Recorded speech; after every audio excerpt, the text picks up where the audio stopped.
Chicken কলিজাটা যদি এইভাবে রেসিপি করে খাওয়া যায় আমার মনে হয় খুব ভালো লাগবে এবং বাচ্চারাও অনেক পছন্দ করবে, বড়রা তো খাবেই। তো এই রেসিপিটা আমি দেশি মুরগির কলিজা দিয়ে করেছি। তো অনেকগুলো মুরগি একসাথে আনলে আমি এই কলিজাগুলো এইভাবেই রান্না করি। এটা আলাদা করে কেনা না, এটা বাসার একদম ফ্রেশ।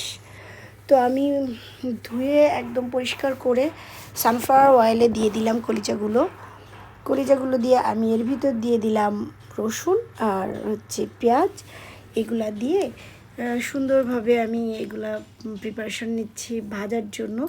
তো আমি তার ভিতর দিয়ে দিচ্ছি জিরের গুঁড়ো আর হলুদের গুঁড়ো, লবণ, গরম মশলা, সব কিছু দিয়ে এগুলো ভালো করে এখন তেলেই আমি কষাবো।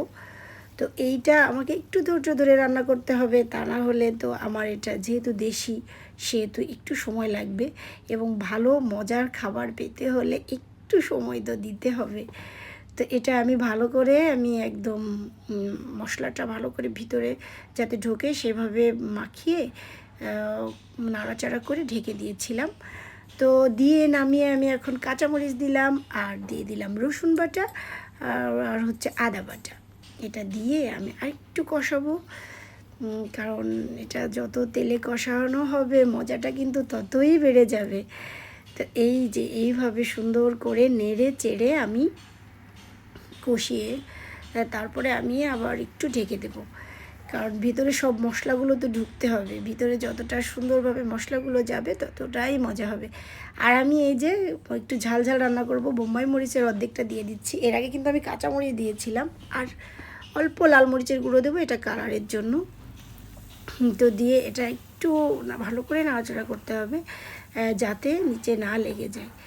একদম যখন দেখতে হবে যে না এটা তেলেই ভাজা ভাজা হয়ে গেছে, তখন এটাতে একটু পানি দিতে হবে।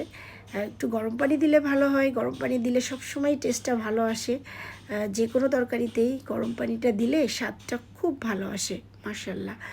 তো এই যে এরকম করে আমি এখন যেহেতু পানি দিয়েছি তখন ঢাকনাটা দিলে আরও ভালো আসবে, সিদ্ধটা সুন্দরভাবে হবে। এবং এই পানিটা আমি একদম শুকিয়ে ফেলবো, নাড়াচাড়া করে শুকিয়ে ফেলবো সুন্দরভাবে, তেল উঠে উঠে আসা পর্যন্ত। এবং খেয়াল রাখতে হবে যাতে সিদ্ধ হয়েছে কিনা ঠিক মতো। হয়ে গেলে এই যে তেলটা যখন একদম উঠে উঠে আসবে তখন আমার এটা খাওয়ার জন্য রেডি হয়ে গেছে। আর যখন এটা ঠান্ডা হয়ে যাবে তখন কিন্তু একদমই ঝরঝরা হয়ে যাবে এবং শুধু তেলই থাকবে আর একটু মশলা থাকবে। এবং এটা খুব ভালো খেতে, ট্রাই করে দেখুন, ইনশাআল্লাহ ভালো লাগবে। থ্যাংকস ফর ওয়াচিং, আল্লাহ হাফেজ।